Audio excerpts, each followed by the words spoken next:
నమస్కారం. ఇది సంగతికి స్వాగతం. భారత అంతరిక్ష పరిశోధనా సంస్థ ఇస్రో మరోసారి చరిత్ర సృష్టించింది.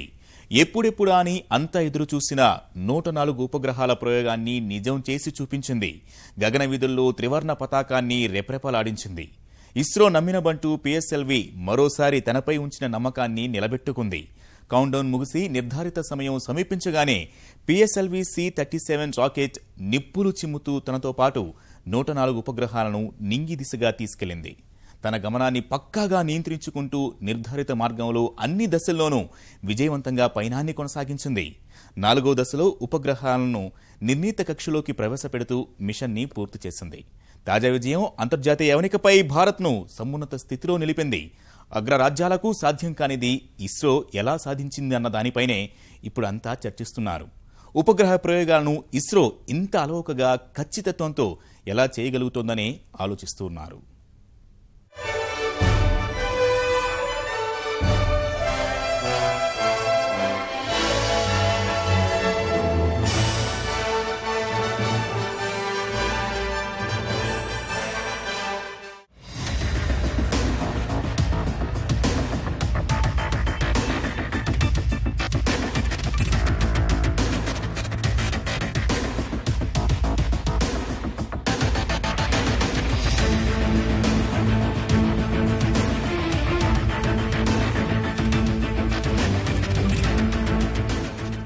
రికార్డులు సృష్టించడమే కాదు, వాటిని తిరగరాయడం కూడా ఇస్రోకి తెలుసు.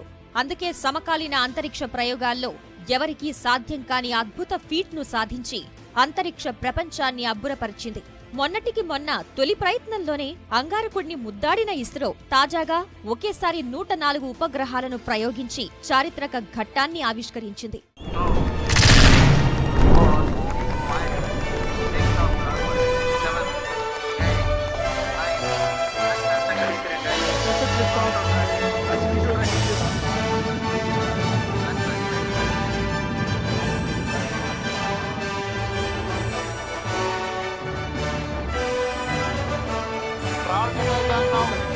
हो चुका है। जी हाँ, आप इससे world record in terms of communicating satellites 2017లో చేపట్టిన తొలి భారీ మిషన్నే విజయవంతం చేసింది.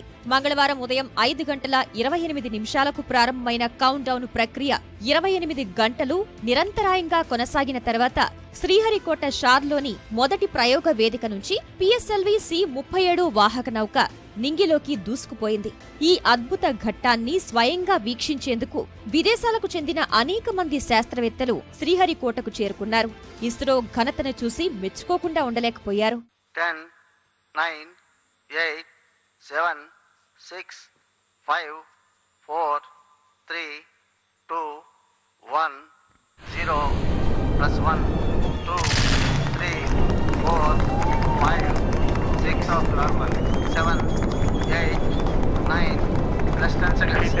Perfect liftoff as usual for PSLV. You can see 15 seconds. all glory. PSLV negotiating the dense atmosphere.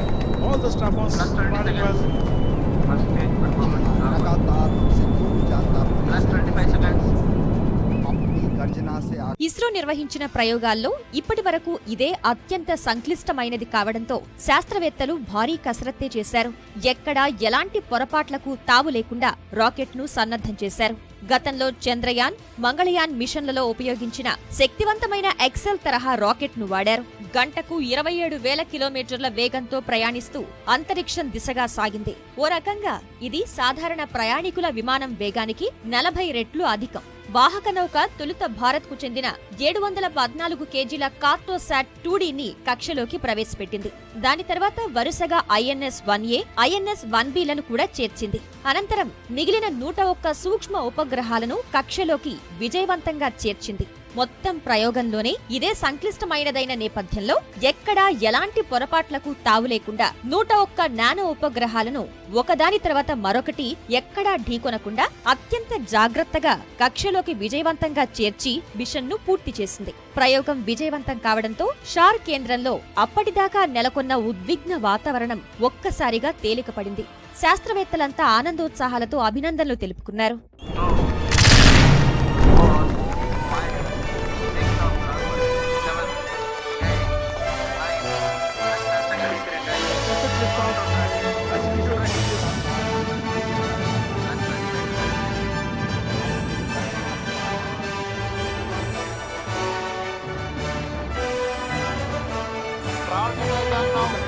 आप हो चुका है। जी हाँ, आप इससे सभी 104 The world record in terms of communicating satellites. With this, another record PSLV has created. It has launched so far 226 satellites, out of which 179 are from foreign nations. In fact, as you know, when you carry 104 satellites with a very complex mission, it's a lot of associated issues are there. Of course, our teams had come out with very good solutions at the right moment. Unique separation sequence has been designed by our team and which has functioned well. 104 satellites have been very precisely injected into the orbit as per the intended sequence by PSLV C-37, clearly reiterating the ISRO's capability in handling complex missions in a more professional way. The countdown time of 28 hours for this mission was the shortest among all the PSLV missions we had so far. I salute the entire team who has kept our flag flying high and taking India to a commendable position. We are getting geared up for our upcoming missions, 3 missions to be launched in the first half of 2017, and the activities are in progress. 50 ఏళ్ల ప్రస్థానంలో ఇస్రో మొత్తం 104 మిషన్లను ప్రయోగించి అభివృద్ధి చెందిన దేశాలకు సవాళ్లు విసిరింది. అంతరిక్ష రంగంలో భారత్ను సమున్నత శక్తిగా నిలబెట్టింది. ఆర్యభట్టతో ఆరంభమైన ఉపగ్రహ నిర్మాణ ప్రయోగ కార్యక్రమాలు క్రమంగా విదేశీ ఉపగ్రహాలను సైతం ప్రయోగించే స్థాయికి చేరుకున్నాయి. ఒక్క ఉపగ్రహాన్ని ప్రయోగించడానికి అష్ట కష్టాలు పడిన దశ నుంచి ఏకంగా 104 ఉపగ్రహాల దశకు చేరిందంటే ఇస్రో పడిన శ్రమ ఏంటో అర్థం చేసుకోవచ్చు. అంతరిక్ష పరిజ్ఞానానికి సంబంధించి అగ్రరాజ్యాల సహాయ నిరాకరణని సవాల్గా తీసుకుని రెట్టించిన ఉత్సాహం, కసితో అంతరిక్షమే హద్దుగా చెలరేగింది. ఈసారి ప్రవేశపెట్టిన 104 ఉపగ్రహాల్లో కేవలం 3 మాత్రమే స్వదేశానికి చెందినవి కాగా మిగిలిన 101 విదేశాలకు చెందినవే కావడం విశేషం. ఈ ఒక్క అంశం చాలు విదేశాలకు ఇస్రోపై ఉన్న నమ్మకమేంటో అర్థం చేసుకోవడానికి. స్విట్జర్లాండ్, నెదర్లాండే కాదు, అమెరికా, ఇజ్రాయెల్ వంటి అభివృద్ధి చెందిన దేశాలు కూడా ఇస్రో మెట్లెక్కడం సాంకేతికంగా మన పరిణితిని చాటుతోంది. ఇది స్టాండ్ అలోన్ అచీవ్మెంట్ కాదు. ఇది ఒక అచీవ్మెంట్ ఏదో వచ్చేసింది బై యాక్సిడెంట్ అని అనుకోలేము. It is a achievement also మన సిస్టమాటిక్గా ఎలాగైతే ఒక స్టూడెంట్ క్లాస్ 1 తర్వాత క్లాస్ 2, దాని తర్వాత క్లాస్ 3కి వస్తాడు, దాని తర్వాత క్లాస్ 4, అలాగే మిగతా దేశాలకి చాలా కాన్ఫిడెన్స్ ఉంది. అంటే ఇలా చేస్తే మా శాటిలైట్ వెళ్తుంది అని ఆ దేశాలు అనుకుంటాయి. ఒకప్పుడు ఉపగ్రహాల ప్రయోగాలకు ఎవరైనా సరే అమెరికా, రష్యాలని ఆశ్రయించేవారు. ఖర్చు ఎక్కువైనా లెక్క చేయక అంతా ఆ దేశాల బాటే పట్టేవారు. ఓ రకంగా చెప్పాలంటే అప్పుడు వారికి మరో ప్రత్యామ్నాయం కానరాలేదు. కానీ ఇస్రో విజయ ప్రస్థానం మొదలైన తర్వాత కథ మారింది. అత్యంత తక్కువ వ్యయంతో అత్యంత నమ్మకంగా ఉపగ్రహాల్ని అంతరిక్షంలో ప్రవేశపెట్టడంలో తనది అందవేసిన చెయ్యిగా ఇస్రో ఎన్నోసార్లు నిరూపించుకుంది. తద్వారా అన్ని దేశాలు ఇప్పుడు భారత్ వైపు చూడటం ఆరంభించాయి. ఉపగ్రహాల ప్రయోగం కోసం విదేశాలు సైతం ఇస్రోను ఆశ్రయించటం వెనుక కారణాలు లేకపోలేదు. దీనికి ఆయా దేశాలతో పోలిస్తే తక్కువ ప్రయోగ వ్యయం ఓ కారణమైతే ఇస్రో ఖచ్చితత్వమే ప్రధాన ఆకర్షణగా నిలుస్తుందనేది కాదనలేని వాస్తవం. ఇతర దేశాల అంతరిక్ష సంస్థలతో పోలిస్తే ఇస్రో ప్రయోగాల్లో విజయాల శాతం అత్యంత అధికం. ఏమాత్రం తేడా రాకుండా ఖచ్చితంగా ఉపగ్రహాలను నిర్దేశిత కక్షల్లో అలవోకగా చేరుస్తున్న ఘనత అంతరిక్ష విపణిలో మన పేరును దృఢపరుస్తోంది. తాజాగా 104 ఉపగ్రహాల ప్రయోగం విజయవంతం కావడం ఇస్రోను మరో మెట్టు పైకి చేర్చింది. దేశీయ సమాచార రంగం అభివృద్ధి కోసం వరుసగా ఉపగ్రహాలను పంపుతున్న ఇస్రో చంద్రయాన్ 1, మంగళయాన్ ప్రయోగాల ద్వారా రోదసి అన్వేషణలోనూ తగ్గేది లేదని చాటింది. ఇలాంటి ప్రయోగాల ద్వారా అంతర్జాతీయ అంతరిక్ష వాణిజ్య రంగంలో తిరుగులేని శక్తిగా ఎదిగింది. ఇస్రో ఉత్పత్తులు, సేవలకి దేశీయంగా, అంతర్జాతీయంగా గిరాకీ ఊహించని విధంగా పెరిగింది. ప్రపంచంలో ఎవరితో చూసుకున్నా ఇస్రో కంటే చౌకగా అంతరిక్ష ప్రయోగం చేయగల సమర్థులు లేరు. కిలోమీటర్కు ఆటో ప్రయాణానికి అయ్యే ఖర్చు కంటే తక్కువ మొత్తం, ప్రధాని మోదీ చెప్పినట్టుగా హాలీవుడ్ సినిమా ఖర్చు కంటే మిగులు స్థాయిలో ఇస్రో పూర్తి చేసిన మంగళయాన్ మిషనే అందుకు తిరుగులేని నిదర్శనంగా నిలిచింది. యుఎస్ ఇండియా కలిసి చేస్తున్న శాటిలైట్ కూడా జిఎస్ఎల్వీలో వెళ్తున్నది. ఈ శాటిలైట్ యొక్క స్టెబిలిటీ ఉంటేనే ప్రతిమాలు కూడా మనతోటి హ్యాండ్ హోల్డ్ చేయడానికి వస్తారు. సో ఇంటర్నేషనల్ కమ్యూనిటీకి తెలుసు ఈ శాటిలైట్ యొక్క precision, confidence of launching and reliability of the launch vehicle. ఇవన్నీ తెలిసిన విషయాలే. సో అందుకు దాని మార్కెట్ కూడా చాలా బాగుంటుంది. వీళ్ళు కరెక్ట్గా ప్రిసిషన్ పెట్టగలరు, ఎన్ నెంబర్ ఆఫ్ లాంచెస్ నమ్మకం చేయడానికి, అండ్ మనం రిలీజ్ చేసాం. ఇప్పటి విజువల్గా కూడా అమెరికన్ శాటిలైట్స్ లాంచ్ అవుతుంటే వాళ్ళందరూ చాలా ఆనందపడ్డారు. మా బేబీస్ అన్ని ఓకే, మేము చూస్తున్నాం అంతరిక్షంలో ఎక్కడో 500 కిలోమీటర్ల పైన కనిపిస్తున్నదని. So that's a great achievement.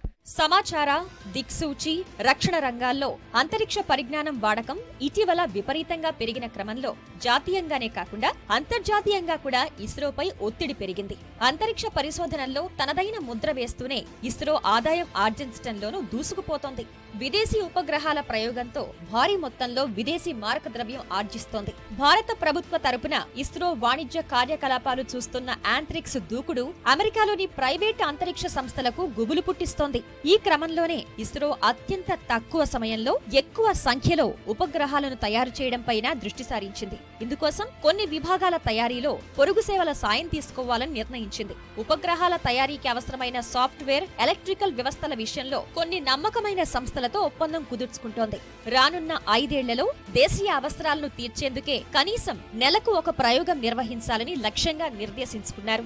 ఇంత భారీ మొత్తంలో గిరాకీ ఉన్న నేపథ్యంలో సొంతంగా మౌలిక సదుపాయాలను మెరుగుపరుచుకునే బదులు ప్రైవేట్ రంగం నుంచి సేవలు అందిపుచ్చుకోవాలని భావిస్తోంది. తాజా ప్రయోగం అందించిన ఆత్మవిశ్వాసం శాస్త్రవేత్తల్లో స్పష్టంగా కనిపిస్తోంది. తాము క్రికెటర్లలాగా సెంచరీలు బాదగలమని చెప్తున్నారు. ఇప్పటి వరకు ఇస్రో రూపొందించిన ఉపగ్రహాల సంఖ్య మరో 2 నెలల్లో 100కు చేరుకుంటుందని వారు గుర్తు చేస్తున్నారు. We are working on, as far as approved program itself is concerned, our Chandrayaan-2 and Aditya are the space science missions on which we are working. And we are looking at what should be our future missions, Mars repeat or Venus or even an asteroid. So there are study teams which have been set up. They are going through this.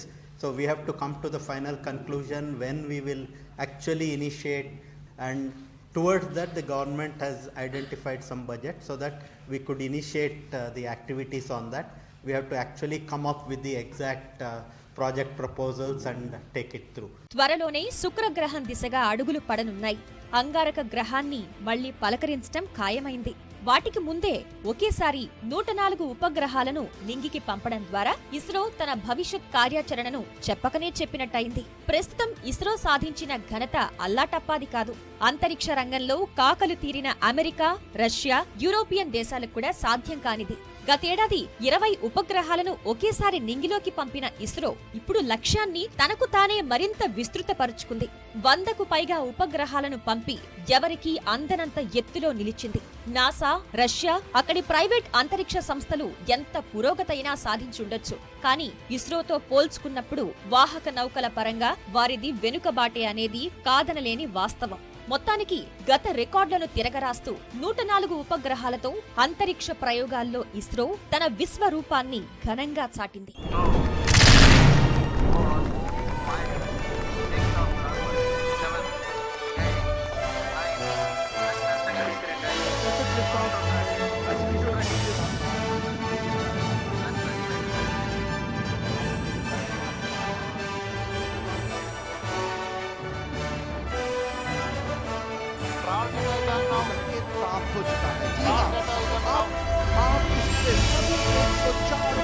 World record in terms of communicating satellites. ఇప్పుడు ప్రపంచ దేశాల దృష్టి భారత్ వైపే. తాజా ప్రయోగంతో అగ్రదేశాల సరసన చేరింది భారత్ కాదు, అగ్రరాజ్యాలే భారత్ సరసన చేరేలా చేసింది. ఈ విశ్వకీర్తి ఒక్క రోజులో వచ్చింది కాదు. సరికొత్త ప్రయోగంతో చరిత్ర సృష్టించినట్టు చెప్పుకున్న మరుసటి ఏడాది నుంచే మరో రికార్డు సొంతం చేసుకోవడం ఇస్రోకే చెల్లింది. సాధించిన వాటితో సంతృప్తి చెందకుండా భవిష్యత్ లక్ష్యాలను నిర్దేశించుకున్న అంతరిక్ష పరిశోధనా సంస్థ విజయగాథ ఇప్పటికీ సశేషమే.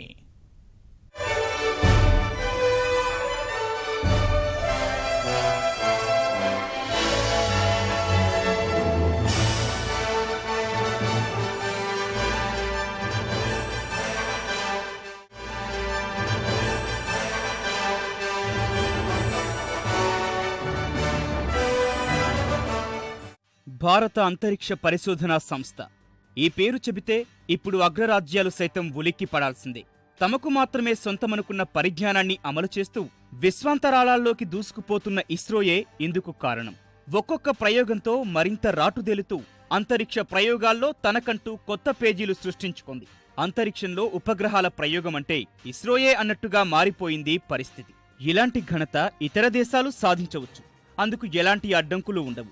ప్రయోగాలకయ్యే ఖర్చు విషయంలో మాత్రం ఇస్రోతో పోటీ పడే అవకాశాలు లేవు. తక్కువ ఖర్చుతో ఉత్తమ ఫలితాలు రాబట్టడమే ఇస్రో ప్రత్యేకత. మున్ముందు చేయబోయే అద్భుతాలకు వడివడిగా అడుగులు వేస్తున్న ఇస్రో ప్రస్తుత ప్రస్థానం వైఫల్యాల నుంచి పట్టుదలను, విజయాల నుంచి స్ఫూర్తిని వంటబట్టించుకున్నది. 1957లో రష్యా మొట్టమొదటి శాటిలైట్ స్పుత్నిక్ ను ప్రయోగించినప్పుడు శాటిలైట్ వ్యవస్థ ఆవశ్యకతను గుర్తించిన తరువాత 1962లో INCSR ఏర్పాటుకు మార్గం పడింది. కేరళలోని తుంబా వద్ద రాకెట్ లాంచింగ్ స్టేషన్ను నెలకొల్పి రష్యా, అమెరికాల నుంచి దిగుమతి చేసుకున్న రాకెట్ల ద్వారా ప్రయోగాలు సాగాయి. తర్వాత శాటిలైట్కు అవసరమైన విడిభాగాలు మన దేశంలోనే తయారు చేసేందుకు 1969లో ఇస్రో ఏర్పాటుతో అంతరిక్ష రంగంలో కొత్త అధ్యాయానికి నాంది పలికినట్టయింది. ఈ సంస్థ ప్రపంచంలోనే అతిపెద్ద ప్రభుత్వ రంగ అంతరిక్ష సంస్థగా పేరొందింది. ఇస్రో ఏర్పాటుతో రోదసీలో భారత ప్రయాణం అప్రతిహతంగా సాగుతూనే ఉన్నట్టు చెప్పుకోవచ్చు. అక్కడక్కడా కొన్ని అవరోధాలు ఎదురైనా వాటి నుంచే పాఠాలు నేర్చుకుని ముందుకు సాగుతూ వచ్చింది. అందుకే ఇప్పుడు భారత అంతరిక్ష సంస్థ ముందు బాధ్యతతో పాటు మరెన్నో సవాళ్లు ఎదురు చూస్తున్నాయి.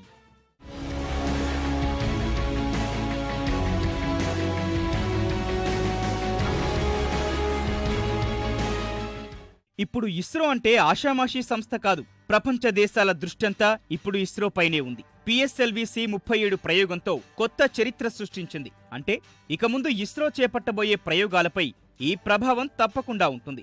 చరిత్ర సృష్టించడం సులువే కాని దాన్ని కాపాడుకోవడమే కష్టం. ఇన్నేళ్ల ప్రస్థానంలో ఇస్రో సాధించిన పేరు ప్రఖ్యాతలు ఇక ముందు కూడా కొనసాగేలా చూసుకోవాలి. అందుకు మున్ముందు సవాళ్లతో పాటు కఠిన పరీక్షలు ఎదుర్కోవాల్సి ఉంటుంది. PSLV-C-37 ప్రయోగం విజయవంతం కావటం ఈ ఏడాదికి ప్రారంభం మాత్రమే. రానున్న రోజుల్లో మరికొన్ని ప్రయోగాలకు సిద్ధమవుతోంది. అంటే రానున్న రోజులు ఇస్రోకు పరీక్షల కాలమే. ఇస్రో విజయాల శాతాన్ని చూసుకుంటే రాబోయే రోజుల్లో కూడా ప్రయోగాలకు పెద్ద ఆటంకం ఉండకపోవచ్చని భావించటం సహజమే. అయితే అంతరిక్ష రంగంలో ఎప్పటికప్పుడు కొత్తదనమే నెలకొంటుంది. మారుతున్న పరిస్థితులకు అనుగుణంగా ఆధునికతను అందిపుచ్చుకోవాలి. వీటితో పాటు పోటీ కూడా పెరగడం సహజం. వీటన్నింటినీ సమన్వయపరుచుకుంటూ ముందుకు సాగాల్సిన పరిస్థితి.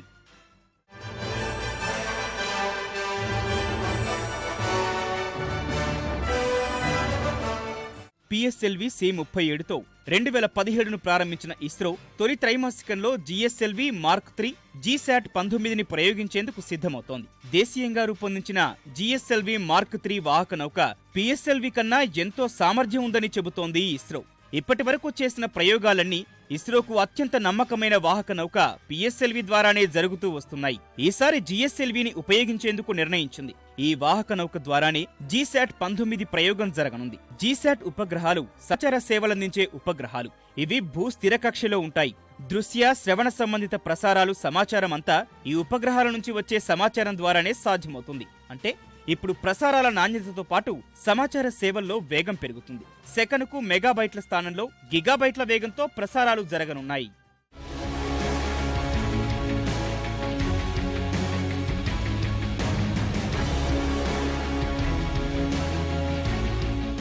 ఇప్పటి వరకు GSAT తరగతికి చెందిన ఉపగ్రహాలను ఏరియన్ 5 రాకెట్ ద్వారా ఏరియన్ స్పేస్ ప్రయోగించింది. ఇప్పుడు GSLV ద్వారా వీటిని ప్రయోగిస్తే ఖర్చు తగ్గుతుంది. అలాగే GSLV F-09 ప్రయోగం కూడా ఈ ఏడాది తొలి అర్ధభాగంలోనే జరిపేందుకు నిర్ణయించింది ఇస్రో. ఈ వాహక నౌక ద్వారా GSAT-9 ఉపగ్రహాన్ని ప్రయోగించనుంది. ఈ ఉపగ్రహం దాదాపు 12 ఏళ్ల పాటు సేవలందించనున్నట్టు తెలుస్తోంది. అయితే అందుబాటులో ఉన్న వనరులను మరింత సమర్థవంతంగా ఉపయోగించుకునేందుకు ఈ ఉపగ్రహం సేవలందించే కాలాన్ని మరింత పొడిగించే అవకాశం ఉన్నట్టు తెలుస్తోంది. కేవలం తన సొంత అవసరాలకే కాదు, ఇతర దేశాల కోసం కూడా ఉపగ్రహాల ద్వారా సేవలందించడంలో ఇస్రో ముందుంటోంది. అందుకు ఉదాహరణే GSAT-9. ఈ ఉపగ్రహాన్నే సార్క్ ఉపగ్రహంగా కూడా పిలుస్తారు. ఒక్క పాకిస్తాన్ తప్ప మిగిలిన సార్క్ దేశాలన్నీ ఈ కార్యక్రమానికి అంగీకారం తెలిపాయి. ఈ ఉపగ్రహ కార్యక్రమాన్ని ప్రధానమంత్రి నరేంద్ర మోదీ మానసపుత్రికగా చెప్పుకోవచ్చు. ఓ విధంగా సార్క్ దేశాలకు మన దేశమిచ్చిన కానుక GSAT-9. ఈ ఉపగ్రహం ద్వారా సార్క్ దేశాలు సమాచార సేవలు పొందగలవు. ఇక భూ కక్షలో తిరుగుతున్న ఉపగ్రహాల్లో అమర్చిన అణు గడియారాల్లో వైఫల్యం తలెత్తడాన్ని గమనించింది ఇస్రో. వీటి వల్ల జీపీఎస్ వ్యవస్థలో అవకతవకలకు ఆస్కారం ఏర్పడనుంది. ఈ అణుగడియారాలను స్పెక్ట్రా టైమ్ అనే సంస్థ సరఫరా చేసింది. ఇప్పుడు వీటిని సరిచేయాల్సిన బాధ్యత ఇస్రోపై పడింది. IRNSS కు చెందిన మొత్తం 7 ఉపగ్రహాల్లో ఒకదానిలో ఇలాంటి లోపం ఉన్నట్టు తెలుస్తోంది. ఈ లోపాన్ని సరిచేయడానికి బ్యాకప్ నావిగేషన్ ఉపగ్రహం IRNSS 1C ప్రయోగించనుంది. ఈ ప్రయోగం కూడా ఈ ఏడాది మధ్యలోనే జరగనుంది. ఈ ఉపగ్రహాన్ని PSLV ద్వారానే ప్రవేశపెట్టనున్నారు. ఈ ఏడాది డిసెంబర్లో చంద్రుడిపైకి రోవర్లు పంపించాలని భారత్కు చెందిన ఇండస్, జపాన్కు చెందిన హకుటో సంస్థలు భావిస్తున్నాయి. అయితే 2 ప్రైవేటు సంస్థలు కూడా తమ కార్యక్రమానికి వాహక నౌకగా PSLVనే ఎంచుకున్నాయి. వీటితో పాటే ఈ ఏడాదిలోనే మరిన్ని ప్రయోగాలకు సిద్ధమవుతోంది ఇస్రో.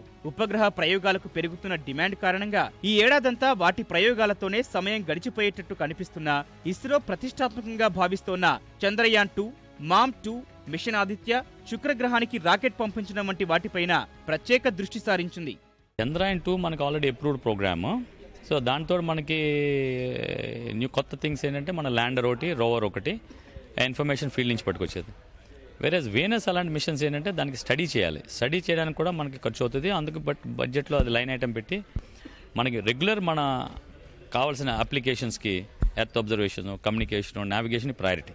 ఇలాంటి ప్రతిష్టాత్మక ప్రాజెక్టులతో రానున్న రోజుల్లో ఇస్రోకు గట్టి సవాళ్లే ఎదురు కానున్నాయి. ఈ రంగంలో భారత్కు ఉన్న అనుభవం దృష్ట్యా ఇప్పటికిప్పుడు ఇతర దేశాల నుంచి పోటీ వచ్చినా తట్టుకునే అవకాశం ఉంటుంది. అలాగని మనం ధీమాగా కూడా ఉండలేని పరిస్థితి. ప్రస్తుతం ఉపగ్రహాల్ని అంతరిక్షంలోకి చేరవేసే సాంకేతిక పరిజ్ఞానం, ఆకృతి, నిర్మాణం అంతా ఇస్రో ఆధ్వర్యంలో సాగుతోంది. పారిశ్రామిక రంగాన్ని కూడా ఇందులో భాగస్వామిగా చేస్తే మరింత ఊతం లభించినట్టు అవుతుంది.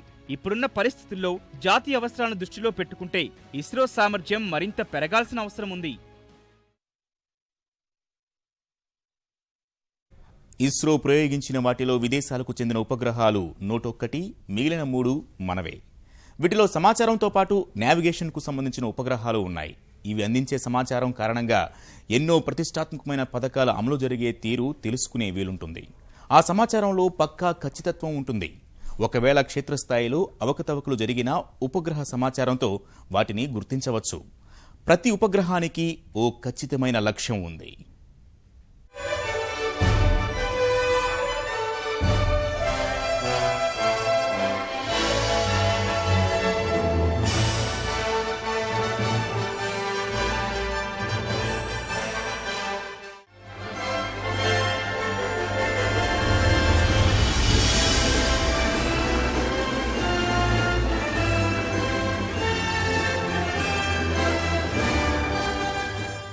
కార్టోసాట్ 2D ఉపగ్రహం. కార్టోసాట్ 2D భూమికి సంబంధించిన అత్యంత కీలక సమాచారాన్ని అందించనుంది. ఈ ఉపగ్రహం 510 కిలోమీటర్లు ఎత్తు నుంచి భూమి మీద జరిగే మార్పులను ఛాయాచిత్రాలు తీసి పంపుతుంది. భూగర్భం లోపల, ఉపరితలంపై అమర్చిన పైప్లైన్లు, నగరాభివృద్ధికి సంబంధించిన అధ్యయనాలు, అమృత్ పథకంలో పట్టణాల ప్రణాళికలు రూపొందించుకునేందుకు ఈ సమాచారం ఉపయోగపడుతుంది. గతంలో ప్రయోగించిన ఉపగ్రహం ద్వారా దాదాపు 100కు పైగానే పట్టణాల సమాచారం సేకరించగలిగారు. ఈ సమాచారం వల్ల భవిష్యత్తులో మరింత మెరుగైన ప్రణాళికలు రూపొందించేందుకు ఉపయోగపడనున్నాయి. Already Cartosat 2A, B, C ఇట్లా 4 శాటిలైట్స్ లాంచ్ చేసుకున్నాం. ఇది 5వ శాటిలైట్. దీనివల్ల GPS ట్రాకింగ్ చాలా రిజల్యూషన్ అనేది మనకు 1 మీటర్ రిజల్యూషన్, అంటే పైనుంచి ఆల్మోస్ట్ 1 మీటర్, అంటే ఒక ఇంట్లో ఏ మనిషి ఉన్నాడు, ఇంట్లో ఉన్న డీటెయిల్స్, కార్లు, రోడ్ మీద పోయే అన్ని రకాల డీటెయిల్స్ మనకు వస్తాయన్నమాట. 1 మీటర్ రిజల్యూషన్ అనేది అంటే వేరే ఫారిన్ కంట్రీస్ దగ్గర కూడా లేదు. ఇప్పుడు వరకు మనం యూజ్ చేసే GPS నావిగేషన్ మొత్తం గూగుల్ బేస్డ్ యూజ్ చేస్తున్నాం. దీనివల్ల ఏంటంటే ఇది ఒక మేజర్ మైల్ స్టోన్ కంట్రీకి, ఈ క్యాట్రోసాట్ 2B అనేది. ఇప్పటి వరకు ప్రణాళికల రూపకల్పన కేవలం గదులకే పరిమితమయ్యేది. ఇప్పుడు అలా కాదు, అంతా పారదర్శకంగా ఆన్లైన్లో సాగుతుంది. అందువల్ల అవసరమైతే ఎవరైనా చర్చలో పాల్గొనవచ్చు. ప్రజాస్వామ్య పద్ధతిలో అందరి అభిప్రాయాలకు ప్రాధాన్యత ఉంటుంది. తద్వారా అందరికీ ఉపయోగపడే పథకాలు రూపొందించేందుకు అవకాశం ఉంటుంది. ముఖ్యంగా ఇలాంటి పథకాల్లో గ్రామాలకు ప్రాధాన్యం ఇవ్వాల్సి ఉంటుంది కాబట్టి ఈ ఉపగ్రహ సమాచారం అందుకు దోహదపడుతుంది. అలాగే సాగునీటి రంగానికి సంబంధించి సమాచారం తెలుసుకునే అవకాశం ఉంది. ఎంత పరిమాణంలో నీరు అందుబాటులో ఉంది, ఎంత అందుతోంది వంటి వివరాలు తెలుసుకోవచ్చు. సమాచార సేకరణ, వాటినెలా అమలుపరచవచ్చు వంటి వివరాలన్నీ ఈ ఉపగ్రహాల సాయంతో తెలుసుకునే వీలుంది. బ్లూ రెవల్యూషన్లో మన దేశ సముద్ర జలాల్లో లభించే మత్స్య సంపదను కూడా అంచనా వేసే అవకాశముంది.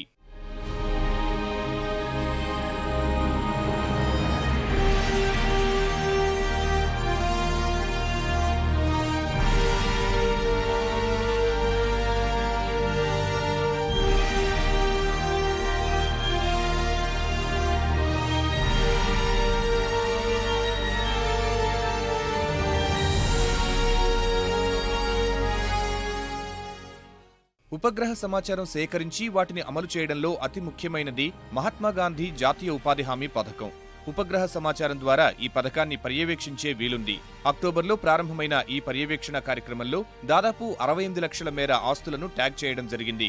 మొబైల్ అప్లికేషన్ల ద్వారా ఎవరికి ఏ పని లభిస్తోంది, ఎక్కడ పనిచేస్తున్నారు, ఎంతమంది పనిచేస్తున్నారు, ఎలా చేస్తున్నారు వంటి వివరాలన్నీ తెలుసుకోవచ్చు.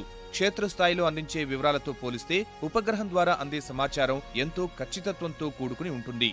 ఇస్రో పంపిన నానో శాటిలైట్స్ INS-1, INS-1Bలు రిమోట్ సెన్సింగ్ ఉపగ్రహాలు. ఇవి భూమి మీద పడే సూర్యప్రతాపం, రేడియో ధార్మికతను లెక్కిస్తాయి. ఇవి కేవలం 6 నెలలు మాత్రమే పనిచేస్తాయి.